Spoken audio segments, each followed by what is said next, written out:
Eu tinha apenas 7 anos quando vi meu pai sendo espancado até a morte, na nossa própria casa. O som dos ossos quebrando ainda ecoa na minha cabeça quando fecho os olhos. Sangue por todo lado, gritos que cortavam a madrugada. E eu, uma criança indefesa, escondida debaixo da mesa, assistindo o homem que deveria me proteger ser destruído pedaço por pedaço. Se você tem coragem de ouvir a verdade mais crua que já contei, fique aí comigo, porque essa história vai mudar a forma como você vê a vida. E se está me escutando agora, saiba que sua presença aqui não é coincidência. Você está ajudando outras pessoas que passaram pelo mesmo inferno que eu passei a encontrarem força para seguir em frente. Meu nome é Benedita, mas todo mundo me chama de Dona Bené. Tenho 78 anos e venho do sertão da Paraíba, de uma cidadezinha chamada Soledade, que faz jus ao nome. Moro hoje em Campina Grande, mas minha história começa lá atrás, em 1954, quando o mundo parecia muito maior e mais assombrado do que é hoje. Estou aqui porque preciso dividir com vocês o peso que carrego no peito há mais de 7 décadas. Se você quer saber como uma menina que viu coisas que nem adulto deveria ver, conseguiu não só sobreviver, mas transformar toda essa dor em algo que hoje salva vidas, então se acomoda aí que essa conversa vai ser longa. Antes de continuar, quero que você saiba que se inscrever aqui no canal não é só um favor para mim, não.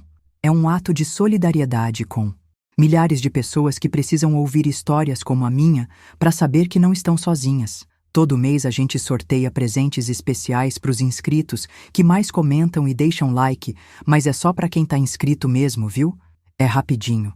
Só apertar aquele botãozinho vermelho ali embaixo. Isso ajuda mais gente a encontrar essas histórias que podem mudar vidas. Agora deixa eu te contar como tudo começou. Era 1954 e o sertão da Paraíba vivia uma das secas mais bravas que já se viu por essas bandas. O sol rachava a terra igual machado rachando lenha, e a fome batia na porta de todo mundo igual visita indesejada. Nossa casa era de taipa, pequeninha, com 3 cômodos mal divididos e um quintal que mais parecia cemitério de plantas secas. Mas apesar de tudo, era um lar cheio de amor. Pelo menos era o que eu pensava até aquela noite maldita que mudou tudo. Meu pai, Francisco, era um homem trabalhador que nem formiga. Acordava antes do galo cantar e voltava, quando as estrelas já tinham tomado conta do céu.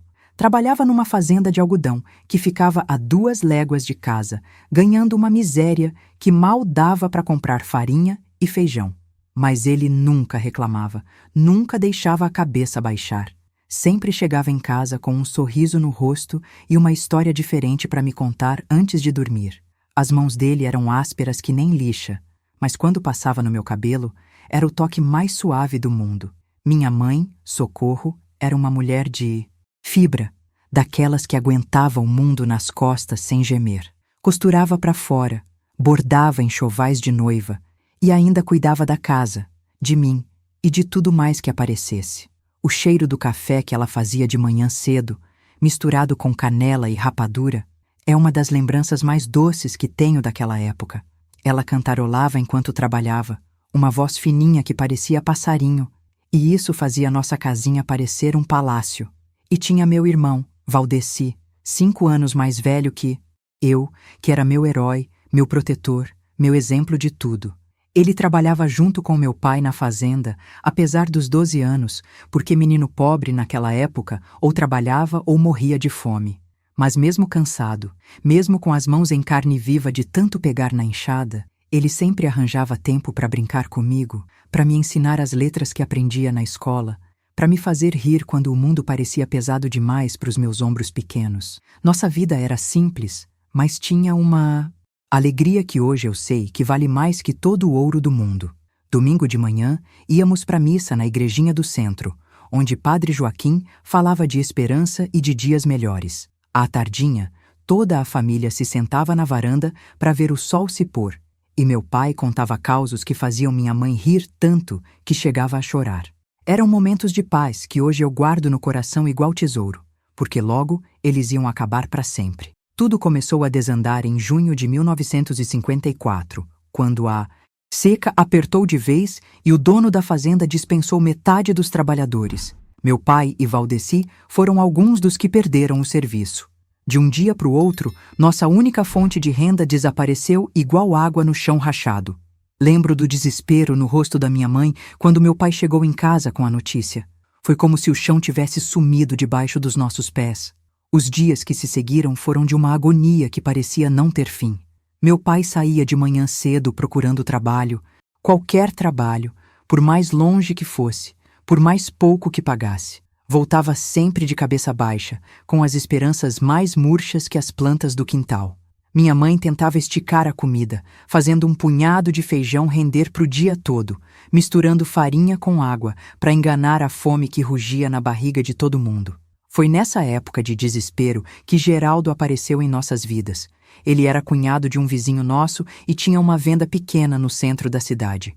No começo, ele vinha com a desculpa de trazer algumas sobras de comida, dizendo que ia estragar mesmo se não fosse consumida.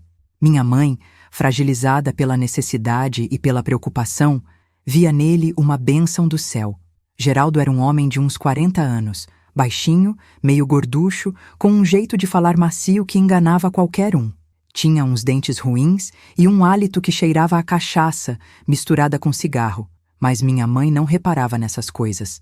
Ela só via alguém que estava ajudando nossa família quando mais precisávamos. Mas eu, mesmo criança, sentia algo estranho nele, algo que fazia meu estômago embrulhar quando ele me olhava. As visitas dele foram ficando mais frequentes, sempre trazendo alguma coisa. Um pedaço de carne, um pouco de açúcar, às vezes até um brinquedo velho para mim. Meu pai, desesperado pela situação, aceitava tudo com gratidão, sem perceber que aquelas ajudas vinham com um preço que logo seria cobrado. Geraldo começou a ficar para jantar, depois para conversar até mais tarde, e logo estava praticamente morando na nossa casa. Meu pai, homem simples e de boa fé, não enxergava o que estava acontecendo, mas eu via, mesmo sem entender direito. Via o jeito que Geraldo olhava para minha mãe quando meu pai não estava perto. Via como ele sempre arranjava uma desculpa para encostar nela quando passava. Via os olhares que eles trocavam e que me faziam sentir que alguma coisa muito errada estava acontecendo dentro da minha própria casa.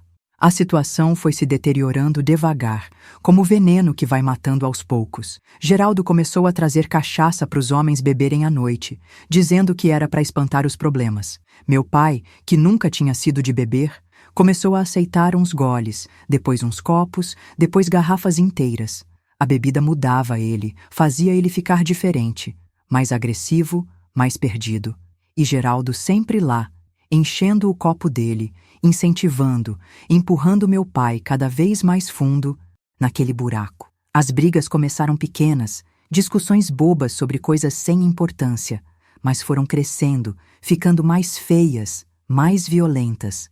Meu pai, que nunca tinha levantado a voz para ninguém, começou a gritar, a quebrar as coisas, a fazer minha mãe chorar. E Geraldo sempre lá, testemunhando tudo, fingindo que tentava acalmar a situação, mas na verdade atiçando o fogo como quem sopra a brasa. Valdeci tentava intervir, tentava proteger nossa mãe, mas era ainda um menino, contra um homem adulto embriagado e fora de si. Eu ficava escondida num canto, tremendo de medo, sem entender como meu pai, meu herói, tinha se transformado naquele monstro que não reconhecia mais. Era como se o homem que eu amava tivesse morrido e deixado no lugar dele um estranho perigoso e imprevisível. A noite que mudou tudo aconteceu numa sexta-feira de agosto. Lembro que tinha chovido um pouquinho de tarde, a primeira chuva em meses, e todo mundo estava com uma esperança boba de que as coisas iam melhorar. Meu pai chegou em casa mais cedo, tinha conseguido um trabalho de uns dias numa obra e parecia mais animado. Mas Geraldo apareceu com 2 garrafas de cachaça, dizendo que era para comemorar. Minha mãe me botou para dormir cedo, mas eu não conseguia. Ficava ouvindo as vozes lá da sala, primeiro alegres, depois mais altas, depois gritando. Saí da cama e fui espiando pela fresta da porta. O que vi me marcou para o resto da vida. Meu pai e Geraldo brigando. Como 2 animais selvagens, minha mãe gritando para eles pararem, Valdeci tentando separar os dois. Mas não era uma briga qualquer, era uma luta de morte. e meu pai estava perdendo. Quero saber de você. Alguma vez na sua vida, você já teve que tomar uma decisão que mudou tudo? Uma decisão que você sabia que não tinha volta? Conta aí nos comentários, porque sua história pode ajudar outras pessoas que estão passando por momentos difíceis. E se você está gostando dessa conversa que a gente está tendo, aproveita e se inscreve no canal. É importante que essas histórias cheguem em mais gente que precisa ouvir. Coisa por dentro. Minha mãe gritava tanto que a voz dela ficou rouca, implorava para o Geraldo parar, mas ele parecia possuído, como se tivesse o demônio dentro dele. Valdeci, meu irmão, tentou puxar Geraldo pelas costas, mas levou uma cotovelada no peito que o jogou longe. Caiu no chão e ficou lá, tossindo e tentando recuperar o fôlego. Foi quando vi que não era só uma briga boba de homem bêbado. Geraldo queria mesmo era matar meu pai, e estava conseguindo. Os olhos dele brilhavam com um ódio que parecia vir do inferno, e as mãos dele, que antes traziam comida para nossa mesa, agora estavam destruindo o homem da nossa casa. Meu pai tentou se levantar uma vez, duas, três, mas a cada tentativa, Geraldo o derrubava de novo, com mais violência, com mais sede de sangue. Na quarta vez, quando meu pai tentou ficar de pé, Geraldo pegou um pedaço de pau que estava perto do fogão e começou a bater na cabeça dele. O barulho era terrível, um som molhado e oco que me fez vomitar ali mesmo, escondida atrás da porta. Minha mãe se jogou em cima de Geraldo, tentando tirar o pau da mão dele, arranhando o rosto dele, puxando os cabelos dele. Mas ele era mais forte, muito mais forte. Com um empurrão, jogou ela contra a parede com tanta força que ela bateu a cabeça e ficou meio tonta, escorregando até o chão. Foi aí que percebi que Geraldo não estava só matando meu pai por raiva ou por ciúme. Ele tinha planejado tudo isso desde o começo. Valdeci conseguiu se recuperar e tentou de novo ajudar, mas era tarde demais. Meu pai já estava caído no chão, imóvel, com o rosto tão inchado e ensanguentado que mal dava para reconhecer. Geraldo continuava batendo, batendo, batendo, como se quisesse ter certeza de que não ia sobrar nada do homem que um dia foi meu herói. As pancadas faziam um barulho cada vez mais baixo, mais molhado, até que pararam de fazer barulho nenhum. Quando Geraldo finalmente parou, estava ofegando como um animal cansado. Jogou o pedaço de pau no chão e olhou para o corpo do meu pai como quem olha para um inseto que acabou de pisar. Não tinha arrependimento nos olhos dele, não tinha o horror pelo que tinha feito. Só tinha satisfação, como se tivesse terminado um serviço bem feito. Foi aí que entendi que ele não era gente igual a nós. Era outra coisa, algo ruim, algo que não devia existir no mundo. Minha mãe se arrastou até o corpo do meu pai, chorando de um jeito que cortava a alma. Pegou o rosto, destroçado dele nas mãos, e ficou repetindo o nome dele, implorando para ele acordar, para ele não ir embora, para ele não deixar a gente sozinha. Mas meu pai não ia acordar nunca mais. Aquele homem bom, trabalhador, que nunca tinha feito mal para ninguém, tinha sido assassinado dentro da própria casa, na frente dos próprios filhos. Geraldo limpou as mãos na camisa e olhou para minha mãe com um sorriso que me deu calafrios. "Agora você é minha", ele disse, com uma voz baixa e perigosa. "Você e suas crianças. E se tentar fugir, se tentar contar para alguém o que aconteceu aqui, eu acabo com vocês também. Entendeu?" Minha mãe não respondeu, só continuou chorando e abraçando o corpo do meu pai. Mas Geraldo não precisava de resposta. Ele sabia que tinha ganhado, que agora nossa família pertencia a ele. Os dias que se seguiram foram como viver num pesadelo que não acabava nunca. Geraldo fez a gente contar para todo mundo que meu pai tinha ido embora procurar trabalho em outro estado. Disse que ele tinha bebido demais, brigado com minha mãe e decidido abandonar a família. Forçou minha mãe a vender as poucas coisas de valor que a gente tinha, umas joias que eram da minha avó, umas ferramentas do meu pai, e pegou todo o dinheiro para ele. Nossa casa virou o reino de Geraldo. Ele se instalou no quarto dos meus pais como se sempre tivesse sido dele. Obrigou minha mãe a dormir com ele, a cozinhar para ele, a obedecer tudo que ele mandava. Se ela relutava, se ela chorava, se ela demonstrava qualquer sinal de resistência, ele a agredia até ela se submeter. Vi minha mãe, que sempre foi uma mulher forte e orgulhosa, se transformar numa sombra assombrada, sempre com medo, sempre esperando a próxima pancada. Valdeci e eu também viramos propriedade de Geraldo. Ele nos obrigava a trabalhar para ele, a mentir para a vizinhança, a fingir que éramos uma família feliz. Se a gente desobedecia, se a gente questionava alguma coisa, o castigo vinha rápido e violento. Geraldo tinha 1000 maneiras de machucar sem deixar marcas muito visíveis, 1000 formas de nos lembrar quem mandava ali dentro. Mas o pior não eram as pancadas. O pior era ver minha mãe definhando dia após dia, como uma flor que vai morrendo sem água. Ela, que antes cantarolava enquanto trabalhava, agora vivia em silêncio, como se tivesse perdido a voz junto com a vontade de viver. Os olhos dela, que antes brilhavam de alegria, ficaram opacos, sem vida, como se tivessem visto coisas que não deviam ter visto. Geraldo tinha um jeito especial de torturar nossa família. Ele gostava de contar detalhes de como tinha matado meu pai, sempre mudando a história, sempre inventando novos horrores. Dizia que meu pai tinha implorado pela vida no final, que tinha chorado igual criança, que tinha se sujado de medo. Eu sabia que era mentira, que meu pai tinha morrido com dignidade, mas essas palavras envenenadas entravam na minha cabeça e ficavam lá, doendo igual espinho. O monstro também gostava de ameaçar a gente o tempo todo. Dizia que se alguém descobrisse a verdade, se alguém viesse investigar o desaparecimento do meu pai, ele ia matar a gente toda e enterrar no quintal, junto com o corpo do meu pai que ele tinha escondido não sei onde. Essas ameaças eram como correntes invisíveis que nos prendiam àquela casa, àquela vida de horror. Valdeci, que sempre foi corajoso, tentava me proteger como podia.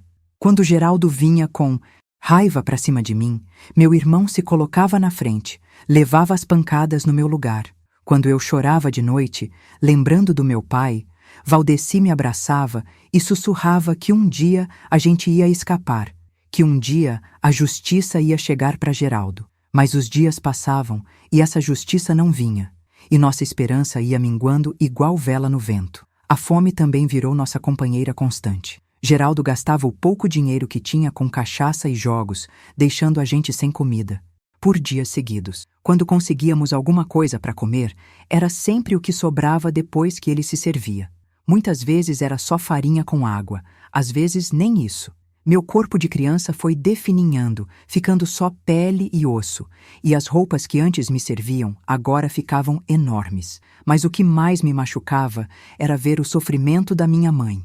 Ela, que antes era vaidosa, que gostava de se arrumar, de estar sempre limpa e cheirosa, agora vivia desleixada, com o cabelo sujo, as roupas rasgadas, o rosto sempre marcado por hematomas frescos ou cicatrizes velhas. Era como se Geraldo estivesse matando ela aos poucos, dia após dia, até que não sobrasse nada da mulher que ela tinha sido. As noites eram as piores. Eu ficava deitada na minha esteira, ouvindo os gritos abafados que vinham do quarto, sabendo que Geraldo estava machucando minha mãe, de formas que eu nem conseguia imaginar. Valdeci ficava do meu lado, tapando meus ouvidos com as mãos dele, tentando me proteger daqueles sons horríveis. Mas não tinha como escapar completamente. O horror sempre encontrava um jeito de chegar até nós. Foi numa dessas noites terríveis que aconteceu algo que mudou tudo de novo. Eu tinha acabado de completar 8 anos, uma data que passou despercebida porque Geraldo não deixava a gente comemorar nada, quando acordei com um barulho diferente vindo do quarto. Não eram os gritos de sempre. Era algo mais urgente, mais desesperado. Levantei da esteira e fui espiando pela fresta da porta, como tinha feito naquela noite maldita quando tudo começou. O que vi me fez entender que nossa situação tinha ficado ainda pior. Geraldo não estava só machucando minha mãe. Ele estava fazendo coisas com ela que uma criança não deveria ver. Coisas que me fizeram sentir uma náusea terrível e um ódio tão grande que parecia que ia explodir dentro de mim. Foi nesse momento que decidi que não podia mais ficar parada. Não podia mais ser só uma testemunha do nosso sofrimento. Na manhã seguinte, quando Geraldo saiu para ir à venda dele, eu e Valdeci sentamos com nossa mãe na cozinha. Ela estava pior do que nunca, com o olho roxo, o lábio partido e uma tristeza tão funda nos olhos que dava para ver o fundo da alma dela. Foi quando falei pela primeira vez sobre fugir daquela casa, sobre contar para alguém o que tinha acontecido com nosso pai, sobre acabar com aquele inferno de uma vez por todas. Minha mãe me olhou com um medo que partiu meu coração. Ele mata a gente, minha filha. Ela sussurrou, olhando para a porta como se Geraldo pudesse aparecer a qualquer momento. Ele é capaz de tudo. Vocês são muito novas para entender, mas não tem como escapar dele. Não tem como ganhar de um homem como ele. Mas eu sabia que tinha sim. Tinha que ter. Porque se não tivesse, a gente ia morrer ali dentro, aos poucos, igual meu pai tinha morrido. Valdeci pegou na minha mão e apertou forte. Nos olhos dele, vi a mesma determinação, que estava crescendo dentro de mim. A gente não ia mais ser vítima. A gente ia encontrar um jeito de escapar daquele inferno. Mesmo que fosse a última coisa que a gente fizesse na vida. Porque viver daquele jeito não era viver. Era só uma forma lenta e dolorosa de morrer. A árvore que ainda tinha no quintal, uma cajueira seca que dava uma sombra raquítica, quando meu irmão me chamou para conversar baixinho. Minha mãe estava dentro de casa, costurando uns panos velhos para tentar fazer roupas novas pra gente, porque as que tínhamos já estavam caindo aos pedaços. Bené, Valdeci falou, olhando para os lados para ter certeza de que ninguém estava ouvindo. A gente não pode continuar assim. Esse desgraçado vai acabar matando a mamãe, e depois vai ser nossa vez. Precisa fazer alguma coisa antes que seja tarde demais. Eu concordei balançando a cabeça, mas tinha um nó na garganta que não me deixava falar. Por mais que quisesse fugir, por mais que odiasse Geraldo com todas as forças da minha alma, eu era só uma menina de 8 anos. O que uma criança podia fazer contra um homem adulto e violento? Valdeci parecia ler meus pensamentos. Eu sei que você tá com medo, irmãzinha. Eu também tô. Mas a gente não pode deixar o medo ganhar. Tenho uma ideia, mas precisa que você seja muito corajosa. Ele olhou para casa, verificando se nossa mãe ainda estava lá dentro, e continuou. Lembra da Dona Francisca, a parteira que mora perto da igreja? Ela sempre foi amiga da nossa família, sempre gostou da mamãe. Se a gente conseguir chegar até ela e contar a verdade, talvez ela ajude a gente. A ideia fazia sentido, mas o problema era como sair de casa sem Geraldo perceber. Ele nos vigiava como Falcão vigia Pintinho, sempre desconfiado, sempre de olho em tudo que a gente fazia. Além disso, Dona Francisca morava do outro lado da cidade, longe demais para a gente ir a pé sem ser notado. Mas Valdeci já tinha pensado nisso também. Domingo tem festa na igreja, lembra? Todo mundo vai, até Geraldo. Ele sempre bebe demais nessas ocasiões e fica meio avoado. Pode ser nossa chance. Passamos os dias seguintes planejando cada detalhe da nossa fuga. Valdeci conseguiu descobrir onde Geraldo guardava a chave da casa. Ele trancava, a gente por dentro quando saía, como se fôssemos prisioneiros mesmo. Eu memorizei o caminho até a casa de Dona Francisca, decorando cada rua, cada esquina, cada ponto de referência. A gente sabia que só teria uma chance, e se falhasse, as consequências seriam terríveis. No domingo da festa, Geraldo acordou de bom humor, o que já era um mau sinal. Quando ele ficava alegre, geralmente significava que estava planejando alguma maldade nova. Se arrumou com a roupa menos suja que tinha e mandou minha mãe se arrumar também. Você vai comigo na festa, ele disse com aquela voz que não admitia discussão, e vai fingir que tá feliz, que somos uma família de verdade. Se fizer cara feia, se demonstrar qualquer coisa, vocês sabem o que acontece. Minha mãe obedeceu em silêncio, como sempre fazia. Se arrumou com um vestido velho, mas limpo, e tentou esconder os hematomas do rosto com um pouco de pó de arroz que ainda restava de tempos melhores. Quando eles saíram, trancando a gente dentro de casa, eu e Valdeci esperamos um tempo para ter certeza de que tinham ido embora mesmo. Depois, com cuidado, Valdeci pegou a chave que Geraldo escondia num buraco na parede e abriu a porta. O coração batia tão forte no meu peito que achei que ia sair pela boca.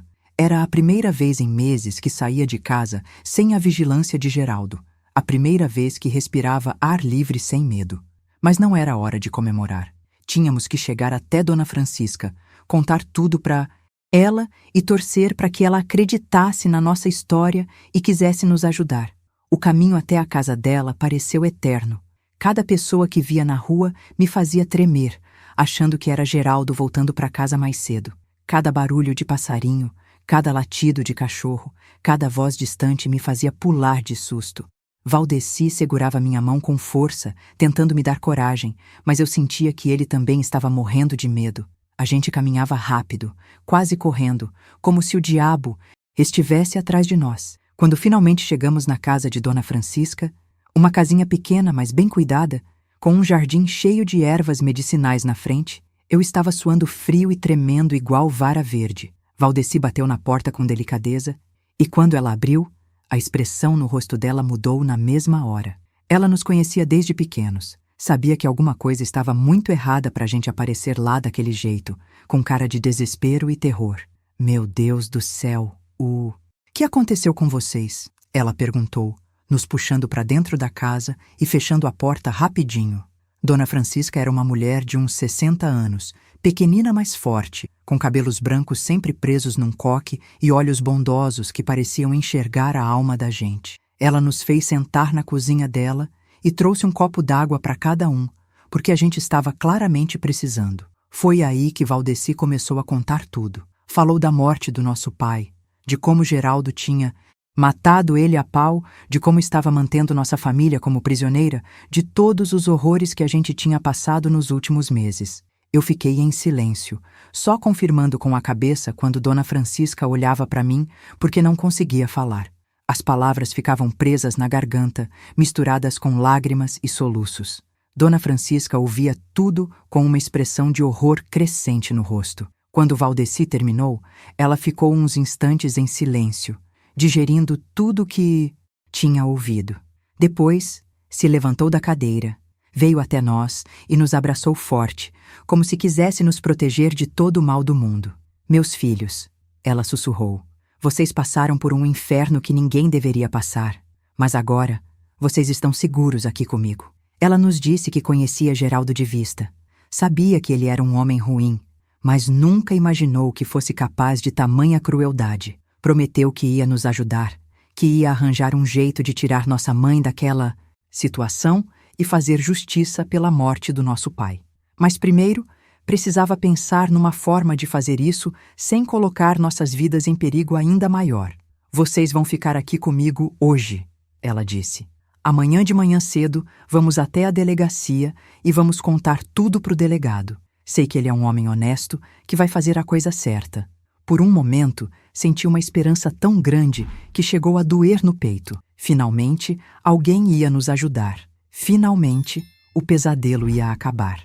Mas a vida tinha outros planos pra gente. Quando o sol começou a se pôr e Dona Francisca estava preparando uma sopa para nós jantarmos, a primeira refeição decente que eu ia comer em meses, ouvimos um barulho na porta da frente. Batidas fortes, violentas, que fizeram a casa toda tremer. A gente sabia quem era antes mesmo de Dona Francisca abrir a porta. Geraldo tinha descoberto nossa fuga e tinha vindo atrás de nós. Onde estão as crianças? Ele berrou assim que Dona Francisca abriu a porta. Pela janela da cozinha, eu podia ver ele parado na varanda, com os olhos injetados de raiva e bebida, as mãos fechadas em punhos. Minha mãe estava atrás dele, chorando e implorando para ele ter calma. Mas ele nem ligava. Estava possesso, como um animal selvagem que fareja a presa. Dona Francisca tentou mentir.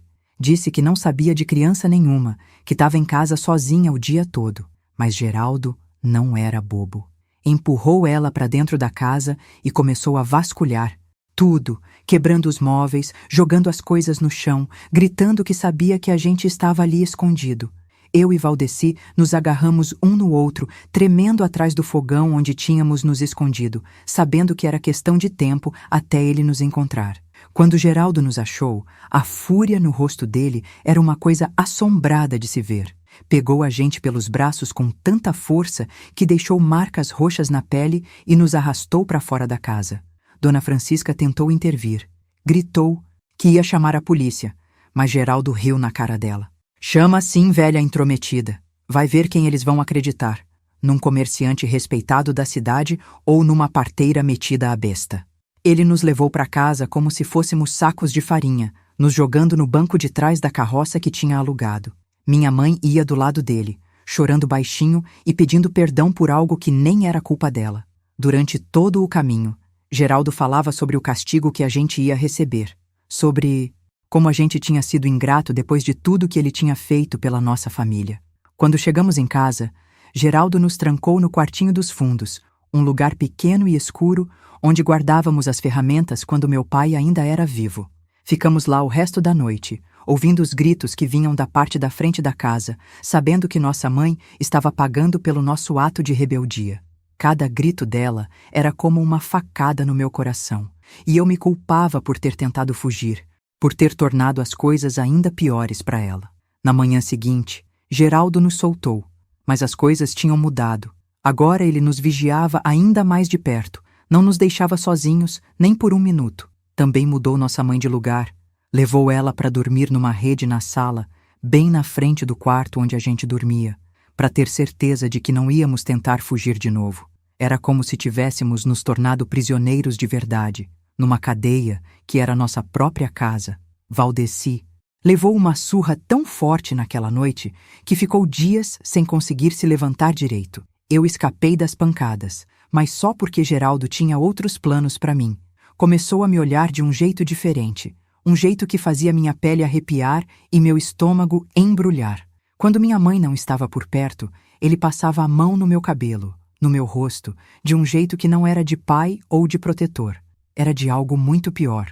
Foi quando entendi que nossa situação tinha chegado num ponto sem volta. Geraldo não era só um assassino. Era um monstro de uma espécie que eu nem sabia que existia. E se a gente não fizesse alguma coisa rápido, eu ia acabar sofrendo os mesmos horrores que minha mãe sofria toda noite.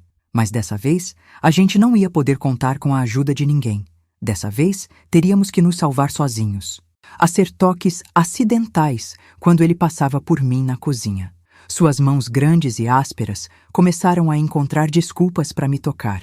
Arrumava meu cabelo dizendo que estava bagunçado, ajustava minha roupa dizendo que estava torta, segurava minha mão mais tempo que o necessário quando me entregava alguma coisa. Cada toque fazia minha pele formigar de nojo, e eu sabia que algo muito ruim estava por vir. Minha mãe percebia o que estava acontecendo, via o desespero crescendo nos meus olhos a cada dia. Tentava me manter sempre por perto dela, sempre ocupada com alguma tarefa, sempre longe de Geraldo quando ele estava em casa. Mas ele era esperto, sabia como criar oportunidades para ficar sozinho comigo. Mandava minha mãe buscar água no poço que ficava longe de casa, ou ir até a venda comprar alguma coisa que ele tinha esquecido. Sempre arranjava um jeito de me ter só para ele, nem que fosse por alguns minutos. Numa tarde de janeiro, quando o calor estava insuportável e todo mundo estava mais devagar por causa do sol escaldante, Geraldo mandou minha mãe ir até a casa de uma vizinha pegar emprestado um pouco de açúcar. Valdeci tinha saído cedo para procurar algum trabalho na cidade e ainda não tinha voltado. Fiquei sozinha em casa com aquele monstro e sabia que dessa vez ele não ia se contentar só com olhares e toques. O jeito como ele me olhava era igual ao jeito como olhava para minha mãe antes de fazer aquelas coisas horríveis com ela. "Vem cá, menina", ele me chamou, com uma voz diferente, mais baixa e perigosa.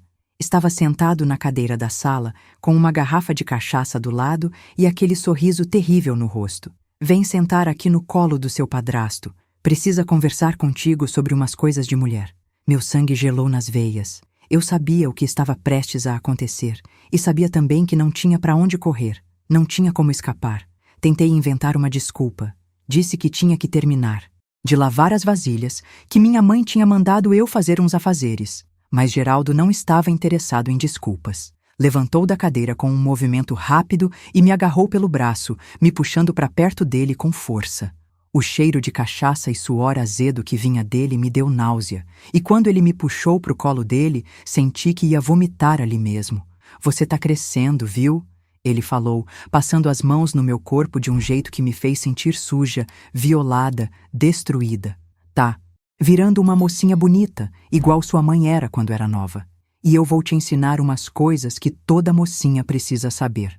As palavras dele eram como veneno entrando pelos meus ouvidos, infectando minha mente com imagens horríveis do que estava prestes a acontecer. Foi quando algo dentro de mim despertou. Não ia deixar aquele monstro me destruir como tinha destruído minha família. Não ia virar mais uma vítima dele. mais um brinquedo quebrado nas mãos daquele demônio. Com toda a força que tinha no meu corpo pequeno, mordi a mão dele com tanta violência que arranquei um pedaço de carne. Geraldo gritou de dor e me largou, xingando e esbravejando, e eu aproveitei para correr. Corri para a cozinha, para o quintal, de volta para dentro de casa, sem saber direito para onde ir. Geraldo vinha atrás de mim, furioso, sangrando, prometendo que ia me dar uma lição que eu nunca ia esquecer. "Sua pirralha desgraçada", ele berrava. "Agora você vai ver o que acontece com menina, que não obedece." Consegui me esconder debaixo da cama do quarto onde eu e Valdeci dormíamos, encolhida igual bicho assustado, tremendo e chorando. Ele me encontrou rapidinho, é claro. Me puxou de debaixo da cama pelos pés, me arrastando pelo chão de terra batida, que arranhou minha pele toda. Quando me levantou, a raiva nos olhos dele era uma coisa de outro mundo. Levantou a mão para me dar um tapa que provavelmente ia me quebrar o pescoço, quando ouvimos o barulho da porta da frente se abrindo. Era minha mãe voltando da casa da vizinha. Geraldo me largou rapidinho e foi até a pia lavar o sangue da mão, fingindo que nada tinha acontecido. Quando minha mãe entrou na cozinha, ele estava lá, lavando a ferida e inventando uma história sobre ter se cortado com uma faca enquanto descascava uma fruta. Mas minha mãe não era boba. Viu meu estado, a roupa rasgada, a cara de terror, os arranhões nos braços, e entendeu na mesma hora o que tinha acontecido, ou pelo menos o que quase tinha acontecido. Naquela noite, depois que Geraldo saiu para beber com uns amigos na venda do centro, minha mãe me chamou para conversar. Sentou comigo na cama e segurou minhas mãos com uma força que eu não sentia nela há muito tempo. "Minha filha", ela disse com a voz embargada, "eu sei o que ele tentou fazer com você hoje. E eu sei que se a gente não fizer alguma coisa, ele vai tentar de novo, e da próxima vez pode conseguir. Foi a primeira vez em meses que vi um pouco da mulher forte que minha mãe costumava ser, brilhando nos olhos dela. A dor ainda estava lá. O medo ainda dominava a maior parte dos gestos dela, mas tinha uma centelha de algo que parecia esperança, ou talvez fosse só o instinto de mãe protegendo a filha. "Não podemos mais esperar que alguém venha nos salvar", ela continuou. "Temos que nos salvar sozinhas." Quando Valdeci chegou em casa, mais tarde naquela noite, minha mãe contou para ele o que tinha acontecido. Vi meu irmão ficar vermelho de raiva, as mãos tremendo de ódio, os olhos cheios de lágrimas de revolta. "Esse desgraçado passou de todos os limites", ele sussurrou, tentando não acordar Geraldo, que tinha voltado bêbado e estava roncando no quarto. "Agora não é mais só sobre nossa sobrevivência, é sobre nossa dignidade, nossa honra, nossa humanidade." Foi quando os três decidimos, ali, naquela madrugada silenciosa, que Geraldo tinha que morrer. Não era mais questão de fugir, de pedir ajuda, de tentar escapar. Ele nunca ia nos deixar em paz, nunca ia parar de nos atormentar, de nos destruir pedaço por pedaço. A única forma de acabar com aquele pesadelo era acabar com ele. E mesmo sabendo que éramos apenas uma mulher e 2 crianças contra um homem adulto e violento, sabíamos que tínhamos que tentar.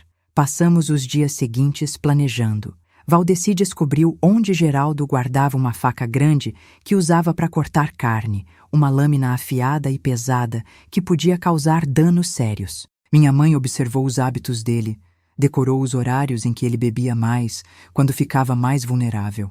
Eu fiquei responsável por vigiar, por dar o sinal quando fosse a hora certa de agir. O plano era simples, mas arriscado. Numa noite em que Geraldo voltasse muito bêbado da venda, minha mãe ia distraí-lo, fazer ele se concentrar nela, enquanto Valdeci se aproximava por trás com a faca. Eu ficaria de vigia para avisar se alguém vinha chegando. Era um plano desesperado, feito por pessoas desesperadas, mas era a nossa única chance de liberdade. A oportunidade surgiu numa sexta-feira de fevereiro. Geraldo tinha saído no meio da tarde para jogar cartas com uns conhecidos e só voltou já passava da meia-noite, cambaleando e falando sozinho. Estava mais bêbado do que nunca, mal conseguia andar direito. Quando entrou em casa, foi direto para o quarto, exigindo que minha mãe fosse com ele. Era a nossa chance. Minha mãe me olhou uma última vez antes de seguir Geraldo. Nos olhos dela, vi uma mistura de terror e determinação que nunca vou esquecer. Ela sabia que talvez fosse a última vez que a gente se veria. Sabia que se o plano desse errado, Geraldo ia matar todos nós, mas também sabia que não tinha outra escolha. Era agora ou nunca. Valdeci pegou a faca com mãos firmes, apesar dos apenas 13 anos. Meu irmão tinha virado homem antes do tempo, forçado pelas circunstâncias a tomar decisões que nenhuma criança deveria tomar. Quando ele se dirigiu pro quarto onde Geraldo estava com nossa mãe, eu fiquei na sala, o coração batendo tão forte que achei que ia explodir dentro do peito. Os minutos que se seguiram foram os mais longos da minha vida. Ouvi vozes abafadas vindo do quarto, depois um grito, um barulho de luta, algo pesado caindo no chão. Depois, silêncio total. Um silêncio que durou uma eternidade e me fez pensar que talvez tivéssemos falhado. Talvez Geraldo tivesse matado minha mãe e meu irmão. Talvez fosse minha vez de morrer. Mas quando Valdeci apareceu na porta do quarto, com a faca ensanguentada na mão e uma expressão de alívio e horror no rosto, eu soube que tínhamos conseguido. Geraldo estava morto. O monstro que tinha destruído nossa família, que tinha matado meu pai, que tinha tentado me violentar, finalmente tinha recebido o que merecia. Estávamos livres, mas ao mesmo tempo sabíamos que nossa vida nunca mais seria a mesma. Agora me conta uma coisa. Você já teve que enfrentar alguém que parecia mais forte que você? Alguém que tentou te quebrar, te destruir, tirar sua dignidade? Como você encontrou forças para resistir? Deixa sua história aqui nos comentários, porque às vezes compartilhar nossas experiências é o que nos ajuda a curar as feridas mais profundas. E se essa conversa está mexendo com você, se inscreve no canal para que mais pessoas possam ouvir histórias como essa e saibam que não estão sozinhas na luta. Estirado no chão, numa poça de sangue que ia se espalhando pelo piso de terra batida, senti uma mistura de alívio e terror que nunca tinha experimentado antes. O monstro que tinha transformado nossa vida num inferno estava ali, imóvel, com os olhos vidrados fitando o teto, a boca entreaberta numa expressão de surpresa eterna. Minha mãe estava sentada na cama, abraçando os joelhos, tremendo e chorando baixinho, ainda não acreditando que o pesadelo tinha acabado. Valdeci largou a faca no chão e veio me abraçar, apertando forte como se quisesse ter certeza de que eu estava bem, de que estava viva, de que estávamos todos vivos e livres daquele demônio. Acabou, Bené. Ele sussurrou no meu ouvido, mas a voz dele tremia. Nunca mais ele vai machucar a gente. Nunca mais. Mas mesmo dizendo essas palavras, eu sentia que meu irmão estava assustado com o que tinha feito, com o peso de ter tirado uma vida, mesmo sendo a vida de alguém tão ruim. Minha mãe se levantou da cama devagar, como se tivesse medo de que Geraldo fosse voltar à vida de repente. Chegou perto do corpo e ficou olhando para ele por um tempo longo, sem dizer nada. Depois, cuspiu na cara dele e disse, com uma voz que eu não ouvia há meses: "Isso é pelo meu marido, desgraçado. Isso é por tudo que você fez com minha família." Era como se ela tivesse recuperado um pedaço da dignidade que Geraldo tinha roubado dela. Mas logo, o alívio deu lugar ao desespero prático. Tínhamos matado um homem, mesmo que fosse um assassino, mesmo que fosse em legítima defesa. Quem ia acreditar na palavra de uma viúva e 2 crianças contra a reputação de um comerciante respeitado? Geraldo tinha amigos na cidade, gente que bebia com ele, que fazia negócios com ele. Para essas pessoas, nós éramos apenas uma família de pobres que vivia às custas da bondade dele. "O que a gente vai fazer agora?" perguntei, olhando para os 3 corpos na casa, o de Geraldo ali no chão. E nós 3, que estávamos vivos, mas que sabíamos que nossas vidas tinham mudado para sempre. Minha mãe passou a mão no cabelo, tentando pensar, tentando encontrar uma solução para a situação impossível em que estávamos metidos. Foi Valdeci quem teve a ideia. "A gente vai enterrar ele no quintal, bem fundo, onde ninguém vai encontrar. Depois, a gente conta para todo mundo que ele foi embora, que decidiu viajar para outra cidade procurar negócios melhores. Muita gente sabe que ele bebia demais, que às vezes desaparecia por dias. Não vai ser difícil de acreditar. Era um plano arriscado, mas era o único que tínhamos. Passamos o resto da noite cavando uma cova no fundo do quintal, debaixo da cajueira seca. A terra estava dura que nem pedra por causa da seca, e nossas mãos logo ficaram em carne viva de tanto cavar. Mas a gente não parava, não podia parar. Cada pasada era uma pasada para nossa liberdade. Cada punhado de terra era um punhado de esperança, de que talvez conseguíssemos escapar das consequências do que tínhamos feito. Quando o buraco ficou fundo o suficiente, arrastamos o corpo de Geraldo para lá. Era pesado, mais pesado do que imaginávamos, e a gente teve que fazer muita força para conseguir movê-lo. Quando ele finalmente desceu para o fundo da cova, minha mãe jogou um punhado de terra em cima e disse: "Que a terra seja pesada sobre você, como você foi pesado sobre nossas vidas." Depois disso, enterramos ele rapidamente, antes que o sol nascesse e alguém pudesse nos ver. Os dias que se seguiram foram de uma ansiedade constante. A cada barulho na porta, a cada pessoa que passava na rua, a gente achava que era a polícia vindo nos prender. Mas aos poucos, fomos percebendo que nosso plano tinha funcionado. As pessoas perguntavam por Geraldo e a gente contava a história que tínhamos ensaiado. Ele tinha decidido viajar, procurar oportunidades melhores em outras cidades. Tinha levado suas coisas e partido sem dizer quando voltaria. Alguns vizinhos estranharam o sumiço repentino. Mas como Geraldo não era uma pessoa muito querida, todo mundo sabia que ele bebia demais e tinha um temperamento difícil, ninguém insistiu muito no assunto. Depois de algumas semanas, as perguntas cessaram e nossa vida começou lentamente a voltar ao normal, ou pelo menos ao que poderia ser considerado normal depois de tudo que tínhamos passado. Minha mãe começou a trabalhar como lavadeira para algumas famílias da cidade, levando e trazendo roupas, passando ferro na casa das outras, fazendo qualquer serviço que aparecesse. O dinheiro era pouco, mas era nosso, ganho honestamente, sem depender da caridade envenenada de ninguém.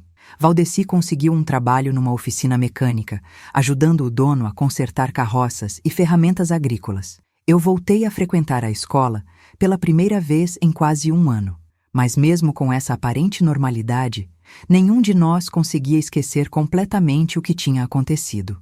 Às vezes, acordava no meio da noite, achando que ouvia a voz de Geraldo chamando da cova no quintal.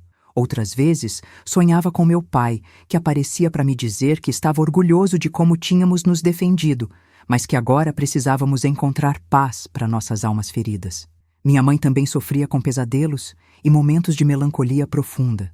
Era como se ela tivesse enterrado junto com Geraldo uma parte de si mesma, a parte que ainda acreditava na bondade incondicional das pessoas, na possibilidade de viver sem medo constante. Ela se tornou mais desconfiada, mas enquanto voltávamos a respirar com alguma tranquilidade, uma tragédia diferente se aproximava de nossa família. Minha mãe, que nunca tinha sido de adoecer, começou a sentir umas dores no peito que a deixavam sem ar, uma tosse seca que não passava com chá nenhum, um cansaço que parecia vir de dentro dos ossos. No começo, a gente pensou que era só o resultado de tanto sofrimento, tanto estresse, tanta dor acumulada. Afinal, ela tinha passado por coisas que quebrariam qualquer pessoa.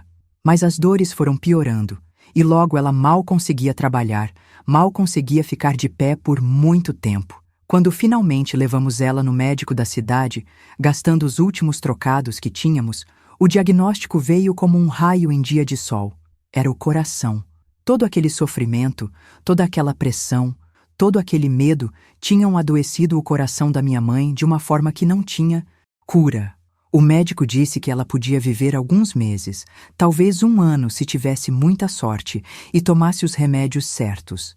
Mas remédios custavam dinheiro que não tínhamos e cuidados especiais que nossa vida simples não podia oferecer. Voltamos para casa naquele dia sabendo que íamos perder minha mãe também, que depois de sobreviver a tanto horror, a vida ainda tinha mais uma crueldade reservada para nossa família. Era como se estivéssemos pagando pelos pecados de outras pessoas, carregando um peso que não era nosso, sofrendo consequências de escolhas que nunca fizemos. Nos meses que se seguiram, cuidei da minha mãe como ela tinha cuidado de mim quando eu era pequena. Fazia comidas leves que ela conseguia engolir, aplicava panos frios na testa dela quando a febre subia, segurava a mão dela quando a dor apertava forte demais. Valdeci trabalhava dobrado para conseguir dinheiro para os remédios e eu fazia os serviços de casa que ela não conseguia mais fazer. Foram meses difíceis, mas também meses preciosos. Pela primeira vez desde a morte do meu pai, tínhamos tempo para conversar, para nos lembrar dos momentos bons, para fazer as pazes com o passado. Minha mãe me contou histórias da infância dela, me ensinou receitas que ela tinha aprendido com minha avó. Me passou todos os conhecimentos que uma mãe passa para a filha quando sabe que o tempo está se esgotando. Ela morreu numa madrugada de setembro, com a primeira chuva do ano batendo no telhado. Segurou minha mão até o último suspiro e disse que estava orgulhosa de como eu tinha me tornado uma mulher forte, corajosa, capaz de enfrentar qualquer tempestade que a vida trouxesse. Você tem a força do seu pai e a sabedoria do sofrimento. Foram suas últimas palavras. Use essa força para construir uma vida boa, uma vida que valha a pena ser vivida. O enterro foi simples, como tinha sido a vida dela. Poucos vizinhos, algumas palavras de consolo que não aliviavam a dor e a certeza de que agora, eu e Valdeci estávamos realmente sozinhos no mundo. Mas, ao mesmo tempo, carregávamos dentro de nós todas as lições que nossos pais tinham nos ensinado, toda a força que eles tinham nos dado, toda a coragem que tínhamos descoberto dentro de nós mesmos durante aqueles anos terríveis. Depois do enterro, Valdeci e eu sentamos na varanda de casa e olhamos para o céu estrelado.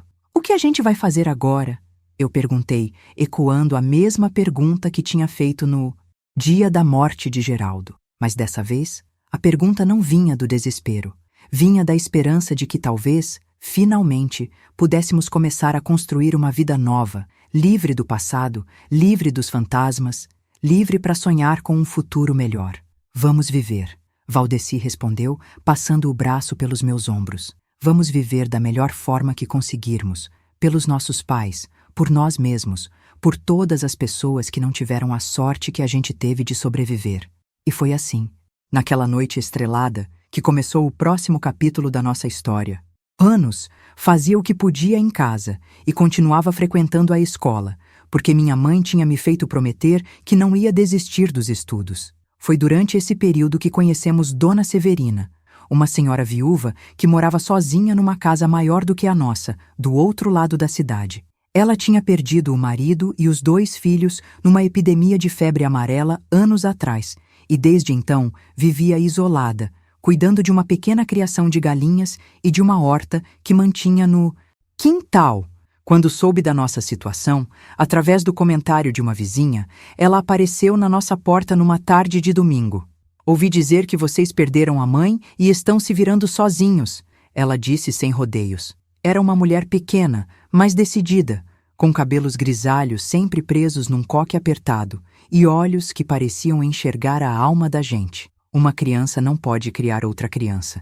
Isso não é natural nem certo. Valdeci ficou meio desconfiado, ainda traumatizado, com a experiência que tivemos com Geraldo, mas eu senti que Dona Severina era diferente. Ela nos propôs um arranjo. Eu iria morar com ela, ajudaria com os afazeres da casa e, em troca, teria comida, roupa limpa e ela garantiria que eu continuasse na escola. Valdeci poderia continuar morando na nossa casa, já que estava trabalhando e conseguindo se sustentar, mas poderia nos visitar quando quisesse. Era uma proposta generosa, mas que significava mais uma separação na nossa família já, tão castigada. Passamos alguns dias pensando na oferta. Por um lado, a ideia de me separar do meu irmão, a única família que me restava, era terrível. Por outro lado, eu sabia que Valdeci estava se matando de trabalhar para conseguir sustentar nós 2, e que uma criança de 9 anos precisava de cuidados que ele, mesmo com toda a boa vontade, não podia me dar. Depois de muito conversar, decidimos aceitar a proposta de Dona Severina. A mudança para a casa dela foi um alívio que não esperava sentir. Pela primeira vez em anos, dormia numa cama de verdade, com lençóis limpos e um travesseiro macio. Comia 3 refeições por dia, todas preparadas com carinho e capricho. Tinha roupas adequadas para cada estação e sapatos que serviam direito nos meus pés. Mais importante ainda, tinha segurança. A certeza de que ninguém ia me machucar, de que podia dormir em paz sem medo de acordar com algum perigo. Dona Severina era uma mulher justa, mas carinhosa. Me ensinou a cozinhar pratos que eu nunca tinha provado, a bordar ponto cruz nas toalhas de mesa, a cuidar das galinhas e da horta. Também me ensinou coisas sobre comportamento, sobre como uma moça devia se portar, sobre a importância dos estudos para quem queria ter uma vida melhor. Era como ter uma avó severa, mas amorosa, alguém que se preocupava comigo sem querer nada em troca. Os anos que passei na casa de Dona Severina foram os mais tranquilos da minha infância. Consegui me destacar na escola, sempre tirando as melhores notas da turma, participando das apresentações, ajudando as professoras com as crianças menores. A educação se tornou minha paixão e minha salvação, o caminho que eu via para escapar definitivamente da pobreza e da vulnerabilidade que tinha marcado minha vida até então. Valdeci vinha nos visitar todos os domingos, trazendo notícias do que estava acontecendo na nossa antiga casa, contando sobre o trabalho, sobre os planos que tinha para o futuro. Ele tinha crescido rápido demais, assumido responsabilidades pesadas demais para a idade dele, mas estava se saindo bem. Tinha conseguido um emprego melhor numa fazenda maior, onde cuidava dos animais e ajudava com a maquinaria. O patrão gostava dele, confiava no trabalho dele e até falava em deixar ele administrar parte dos negócios quando ficasse mais velho. Quando completei 15 anos, Dona Severina me chamou para uma conversa séria. Estávamos sentadas na varanda, descascando milho para fazer cuscuz no dia seguinte, quando ela parou o que estava fazendo e me olhou com aqueles olhos penetrantes. Benedita, ela disse, você não pode ficar aqui comigo para sempre. É uma moça inteligente, capaz e precisa fazer sua própria vida. Já conversei com a professora Maria José e ela disse que você tem potencial para ser professora também. A ideia de me tornar professora me encheu de uma alegria que não sentia há muito tempo. Sempre gostei de ensinar as crianças menores, de ver aquele momento mágico quando elas finalmente entendiam alguma coisa nova. Mas ser professora significava estudar mais, fazer um curso normal numa cidade maior, investir tempo e dinheiro que não tínhamos. Dona Severina, como sempre, tinha pensado em tudo isso. Tenho umas economias guardadas, ela me disse. Dinheiro que estava juntando sem saber bem para quê. Agora sei. Quero investir na sua educação, mandar você estudar em Campina Grande, para você voltar aqui formada e ajudar. Outras crianças como você foi ajudada. Era uma generosidade tão grande que me fez chorar ali mesmo, de gratidão e de emoção. Conversei com Valdeci sobre a proposta, e ele me incentivou a aceitar. É nossa chance de honrar a memória dos nossos pais, ele disse. Eles sempre quiseram que a gente estudasse, que a gente tivesse uma vida melhor. Se você virar professora, vai poder ajudar muitas famílias, muitas crianças que estão passando pelo que a gente passou. Era verdade, e era. Também uma forma de transformar todo o sofrimento que tínhamos vivido em algo positivo, algo que pudesse beneficiar outras pessoas. Em 1962, aos 16 anos, parti para Campina Grande para fazer o curso normal. Foi a primeira vez que saí de Soledade, a primeira vez que vi uma cidade grande, com ruas calçadas, luz elétrica, carros passando para lá e para cá. Fiquei numa pensão para moças dirigida por freiras, um lugar rigoroso, mas seguro, onde tínhamos horários para tudo e regras, rígidas de comportamento. O curso era puxado, com muitas matérias teóricas e práticas de ensino que me desafiavam todos os dias. Mas eu estava determinada a me formar, a não desperdiçar a oportunidade que Dona Severina tinha me dado. Estudava até altas horas, participava de todos os grupos de estudo, me oferecia como voluntária para dar aulas de reforço para os colegas que tinham dificuldade. Era como se toda a energia que tinha guardado durante os anos de sofrimento estivesse sendo canalizada para aquele objetivo. Durante os 2 anos do curso, voltava para a Soledade nas férias, sempre ansiosa para rever Valdeci e Dona Severina, para contar as novidades da cidade grande, para mostrar o que estava aprendendo. Valdeci tinha crescido ainda mais, virado um homem de verdade, respeitado na comunidade pelo trabalho sério e pela honestidade. Dona Severina, embora mais velha e mais cansada, se orgulhava dos meus progressos como se eu fosse filha de sangue dela. Foi durante uma dessas férias que aconteceu algo que mudou minha vida mais uma vez. Estava ajudando numa festa da igreja quando conheci João Batista, um rapaz de 22 anos que tinha vindo de Campina Grande visitar uns parentes. Ele era diferente dos homens que eu conhecia. Educado, gentil, respeitoso e com uma profissão. Era contador numa empresa de beneficiamento de algodão. Quando conversamos pela primeira vez, senti uma coisa estranha, um friozinho na barriga que nunca tinha sentido antes. João se interessou pela minha história, pela minha determinação em me formar professora, pelos planos que eu tinha de voltar para ensinar as crianças da minha cidade. Ele me tratava como igual, ouvia minhas opiniões com atenção, me fazia sentir inteligente e importante. Era tão diferente de tudo que eu tinha visto de relacionamento entre homens e mulheres, baseado em respeito mútuo, em admiração, em carinho verdadeiro. Quando voltei para Campina Grande para terminar o BTM curso, João passou a me visitar na pensão aos domingos, sempre acompanhado por uma das freiras para manter as conveniências. Nosso namoro foi lento, respeitoso, construído na base da confiança e do entendimento. Pela primeira vez na vida, me senti verdadeiramente segura com um homem, verdadeiramente amada e protegida. Me formei professora em dezembro de 1964, numa cerimônia simples, mas emocionante. Dona Severina e Valdeci vieram para Campina Grande só para me ver receber o diploma e ver o orgulho nos olhos deles foi um dos momentos mais felizes da minha vida. João também estava lá, torcendo por mim, me apoiando, já fazendo planos para o nosso futuro juntos. Era como se todas as peças da minha vida finalmente estivessem se encaixando no lugar certo. Voltei para a Soledade no início de 1965, professora formada e noiva de um homem bom. A escola da cidade precisava de uma nova professora e eu fui contratada imediatamente. Finalmente, estava de volta ao lugar onde tudo tinha começado, mas agora como uma mulher feita, independente, capaz de construir o futuro que sempre sonhei. O pesadelo tinha acabado de vez e a vida real finalmente podia começar. Famílias pobres, igual a minha tinha sido, e eu via em cada rostinho a mesma sede de aprender, a mesma esperança de um futuro melhor que eu tinha tido quando era pequena. Nos primeiros dias de aula, reconheci algumas situações que me fizeram lembrar do meu próprio passado. Tinha meninos que chegavam na escola com fome, meninas que apareciam com marcas de pancada, crianças que faltavam dias seguidos porque tinham que trabalhar para ajudar em casa. Cada história dessas tocava fundo no meu coração, porque eu sabia exatamente como elas se sentiam, o que estavam passando, o peso que carregavam nos ombros pequenos. Decidi que minha sala de aula não seria apenas um lugar de ensinar letras e números. Seria um refúgio, um lugar seguro onde essas crianças pudessem ser verdadeiramente crianças, onde pudessem sonhar, se expressar, encontrar esperança. Sempre trazia alguns biscoitos caseiros para distribuir na hora do recreio.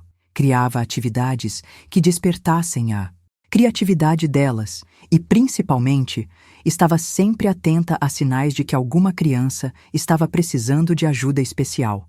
João vinha me visitar nos fins de semana, sempre trazendo presentes pequenos para mim e para Dona Severina, sempre interessado em ouvir sobre meu trabalho na escola. Nosso namoro foi se aprofundando, baseado numa amizade sincera e num respeito mútuo que eu nunca tinha visto entre homem e mulher. Ele me incentivava a continuar estudando, a buscar formas de melhorar minha prática como professora, a sonhar cada vez mais alto. Em setembro de 1965, João me pediu em casamento numa noite de lua cheia, sentados na varanda da casa de Dona Severina. Não foi um pedido cheio de frases bonitas ou gestos dramáticos. Foi simples, sincero, verdadeiro. Benedita, ele disse, segurando minhas mãos, quero construir uma vida ao seu lado, uma família baseada no amor e no respeito. Quer casar comigo? Minha resposta foi um sim, que saiu do fundo do coração, carregado de toda a alegria que eu achava que nunca mais ia sentir.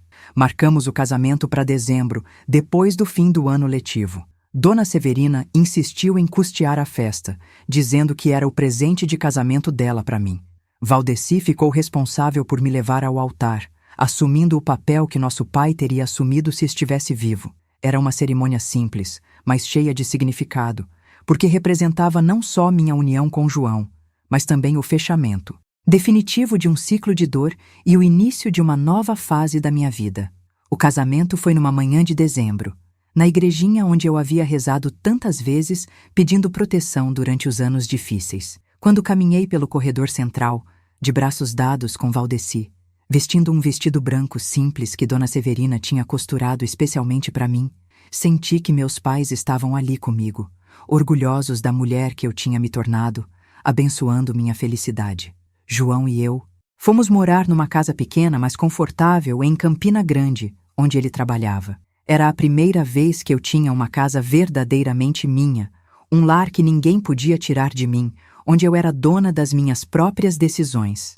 Decoramos tudo com muito carinho, cada móvel, cada detalhe escolhido, pensando no futuro que queríamos construir juntos. Consegui uma vaga como professora numa escola estadual da cidade, onde ensinava crianças dos primeiros anos. O trabalho era gratificante, mas também desafiador, porque lidava com uma realidade urbana diferente da que conhecia no interior.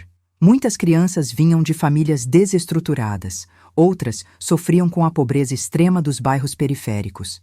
Algumas já mostravam sinais de envolvimento precoce com situações perigosas. Meu casamento com João foi se fortalecendo dia após dia. Ele era um marido presente, carinhoso, que dividia comigo as tarefas da casa e me apoiava em todas as minhas decisões profissionais. Nunca levantou a voz para mim. Nunca me fez sentir inferior ou incapaz. Nunca tentou controlar minha vida ou limitar meus sonhos. Era o oposto completo de tudo que eu tinha visto de relacionamento entre homens e mulheres durante minha infância. Em 1967, 2 anos depois do casamento, descobri que estava esperando nosso primeiro filho. A notícia me encheu de uma alegria misturada com medo, porque gravidez sempre me pareceu algo perigoso, doloroso, cheio de riscos. Mas João foi um companheiro incansável durante toda a gestação, me cercando de cuidados, me tranquilizando nos momentos de ansiedade, se preparando para ser pai com a mesma dedicação que colocava em tudo na vida. Antônio nasceu numa manhã de março de 1968, depois de um parto longo, mas sem complicações. Quando segurei meu filho pela primeira vez, senti uma emoção tão intensa que não conseguia parar de chorar. Ali estava uma vida nova, pura, inocente, que dependia inteiramente de mim para ser protegida, amada, orientada. Prometi a ele, ali mesmo na maternidade, que jamais passaria pelos horrores que eu tinha passado, que cresceria num lar cheio de amor e segurança. A maternidade trouxe mudanças profundas na minha vida. Tive que me afastar temporariamente da escola para cuidar do bebê, o que no começo me deixou ansiosa, porque trabalhar sempre foi minha fonte de independência e realização.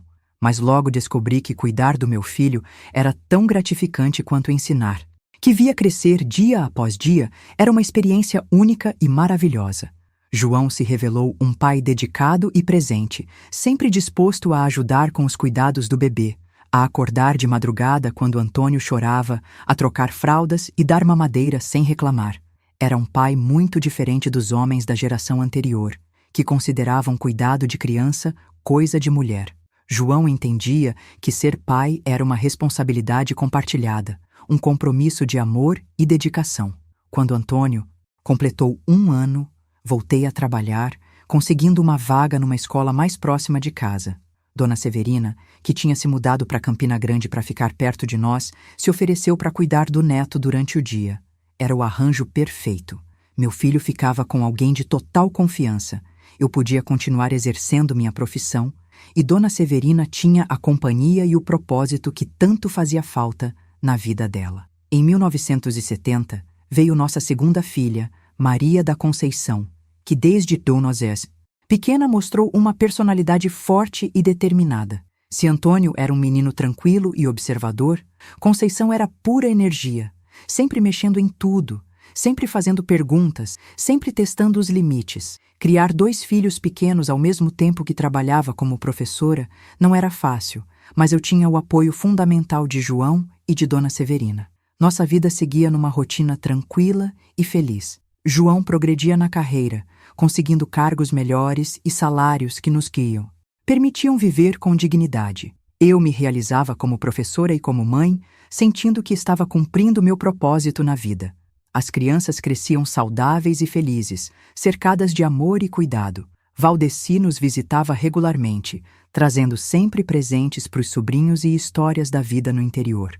Foi durante esse período de estabilidade que aconteceu algo que me fez perceber como as feridas do passado ainda não tinham cicatrizado completamente. Numa tarde de 1972, quando estava dando aula para uma turma do 2º ano. Uma menina de 7 anos chegou na escola com o rosto inchado e o olho roxo. Quando perguntei o que tinha acontecido, ela disse que tinha caído da escada, mas alguma coisa no jeito como falou, no medo que vi nos olhos dela, me fez lembrar de mim mesma quando era criança. Conversei com a menina depois da aula, com muito cuidado, tentando ganhar a confiança dela. Aos poucos, ela foi me contando que o padrasto batia nela e na mãe, que em casa sempre tinha briga, que ela tinha medo de voltar para casa todo dia.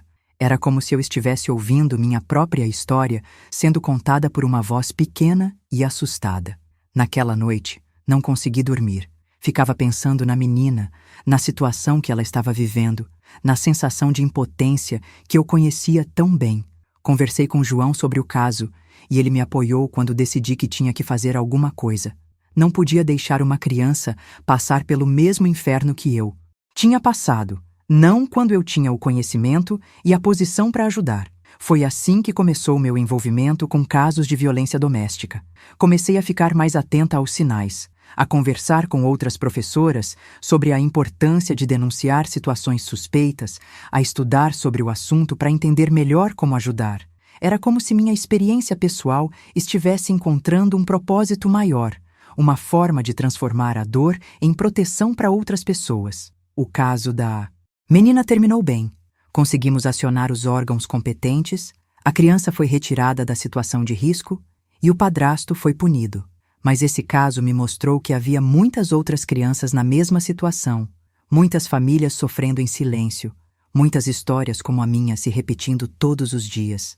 Era um problema maior do que eu imaginava, e eu sentia que tinha uma responsabilidade especial de fazer alguma coisa a respeito, tomando cada vez mais espaço na minha vida, mas de uma forma que me preenchia profundamente. Junto com outras professoras e assistentes sociais da cidade, começamos a criar uma rede informal de proteção, onde identificávamos casos suspeitos, orientávamos famílias em situação de risco e, principalmente, dávamos apoio às crianças que tinham passado por traumas semelhantes ao meu. Era como se toda a dor que eu tinha carregado por tantos anos finalmente encontrasse um propósito nobre. Em 1975, quando Antônio tinha 7 anos e Conceição 5, recebemos uma notícia que mudou nossas vidas mais uma vez. Valdeci, meu irmão querido, meu protetor, minha única família de sangue que restava, teve um acidente na fazenda onde trabalhava. Uma máquina defeituosa explodiu e ele foi atingido por estilhaços que perfuraram seus pulmões. Quando chegamos ao hospital, os médicos disseram que não havia mais nada a fazer. Ele morreu nas minhas mãos, sussurrando que estava orgulhoso da mulher que eu tinha me tornado. A morte de Valdeci foi um golpe terrível, que me fez reviver toda a dor das perdas anteriores. Era como se eu estivesse enterrando não apenas meu irmão, mas também minha infância, minha juventude, todas as memórias compartilhadas de sofrimento e superação. João foi meu rochedo durante esse período, cuidando das crianças, me amparando nos momentos de maior desespero, me lembrando que Valdeci gostaria que eu continuasse vivendo, lutando, fazendo diferença na vida de outras pessoas. O luto por Valdeci me fez mergulhar ainda mais no trabalho social. Era como se eu precisasse honrar a memória dele, ajudando outras famílias a não passarem pelo que passamos. Comecei a dar palestras em escolas sobre violência doméstica, a orientar professores sobre como identificar sinais de abuso, a trabalhar diretamente com famílias em situação de risco. Minha casa se tornou um ponto de referência para mulheres que precisavam de apoio, de orientação, de alguém que entendesse pelo que estavam passando. João nunca reclamou do tempo que eu dedicava a esse trabalho. Mesmo quando nossa casa virava um ponto de encontro para reuniões, quando o telefone tocava de madrugada com mulheres desesperadas pedindo ajuda, quando eu chegava tarde em casa porque estava acompanhando alguma vítima na delegacia ou no hospital. Ele entendia que aquilo era mais que um trabalho para mim. Era uma missão, uma forma de dar sentido a tudo que eu tinha vivido. As crianças cresceram, vendo nossa casa sempre aberta para quem precisava de ajuda. Antônio e Conceição aprenderam desde cedo sobre solidariedade, sobre a importância de proteger os mais vulneráveis, sobre como usar nossas experiências para ajudar outras pessoas. Eles nunca questionaram quando tinham que dividir a atenção da mãe com tantas outras pessoas, porque entendiam que estávamos fazendo algo importante. Em 1980, quando completei 45 anos, tomei uma decisão que surpreendeu até a mim mesma. Decidi escrever um livro contando minha história, desde a infância terrível até a vida que tinha conseguido construir. Não era fácil revisitar aquelas memórias dolorosas, colocar no papel os detalhes horríveis que preferia esquecer.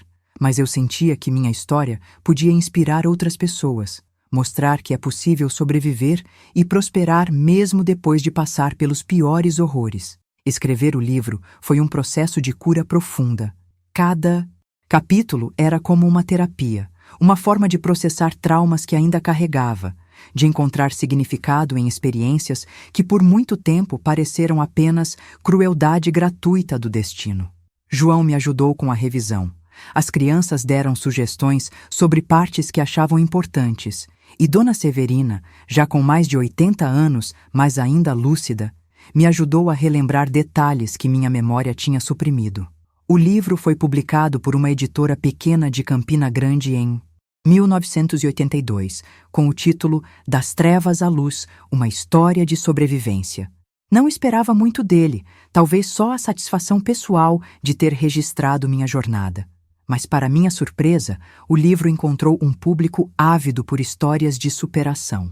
Comecei a receber cartas de leitores de todo o Nordeste, pessoas que se identificavam com minha trajetória, que encontravam força na minha história para enfrentar suas próprias dificuldades. Uma dessas cartas me marcou especialmente. Era de uma jovem mulher de Recife que escrevia: Dona Benedita, seu livro salvou minha vida.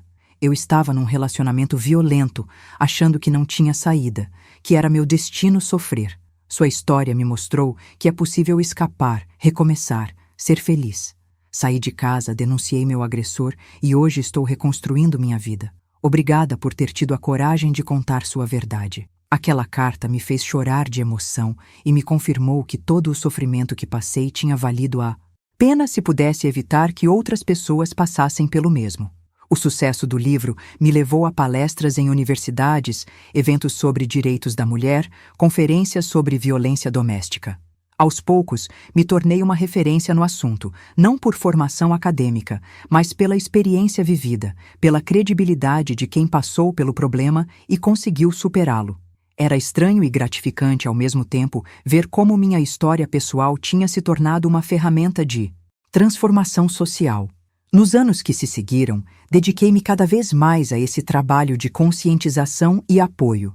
Fundei uma associação sem fins lucrativos, que oferecia abrigo temporário para mulheres vítimas de violência, orientação jurídica, apoio psicológico e, principalmente, um ambiente seguro onde elas podiam reconstruir suas vidas sem medo. João foi meu parceiro nessa empreitada, ajudando com a parte administrativa, captando recursos, oferecendo seu conhecimento contábil, para manter a organização funcionando. Antônio se formou médico e Conceição advogada, ambos escolhendo profissões que lhes permitiam ajudar pessoas, influenciados certamente pelo exemplo que viram em casa durante toda a vida. Eles se casaram, me deram netos maravilhosos, construíram suas próprias famílias baseadas nos valores de amor, respeito e solidariedade que tentamos transmitir. Dona Severina viveu até os 95 anos, acompanhando com orgulho todo o crescimento da nossa família e do trabalho social que desenvolvia. Quando morreu, em 1995, foi como perder uma mãe pela segunda vez. Ela havia sido fundamental na minha formação, não apenas como educadora, mas como exemplo de generosidade e dedicação ao próximo. João e eu tivemos 52 anos de casamento antes dele partir, em 2017, vitimado por um câncer rápido e agressivo. Sua morte foi devastadora, porque além de marido e pai exemplar, ele tinha sido meu melhor amigo, meu maior apoiador, meu companheiro em todas as batalhas. Mas os valores que construímos juntos, o amor que plantamos na nossa família, o trabalho que desenvolvemos lado a lado, tudo isso permaneceu como seu legado. Hoje, aos 78 anos, continuo morando na mesma casa onde criei meus filhos, cercada de memórias boas e da certeza de que vivi uma vida que valeu a pena. A associação que fundei continua funcionando, agora dirigida pela Conceição, atendendo centenas de mulheres por ano. Meu livro já está na 10ª edição e continua chegando a pessoas que precisam ouvir uma história de esperança. Às vezes, quando estou sozinha na varanda, olhando o movimento da rua, penso em tudo que passei, em tudo que consegui construir, apesar das circunstâncias terríveis da minha infância. Penso no meu pai, assassinado covardemente, na minha mãe, que morreu cedo demais, no Valdeci, que me protegeu com a própria vida, na Dona Severina, que me deu uma segunda chance, no João, que me ensinou o que é amor verdadeiro. Todos eles fizeram parte da minha jornada. Todos contribuíram para que eu me tornasse a pessoa que sou hoje. A maior lição que aprendi nesta longa caminhada é que não importa o quanto a vida seja cruel conosco, sempre temos escolhas. Podemos escolher o ódio ou o perdão, a amargura ou a gratidão, a vingança ou a construção de algo melhor.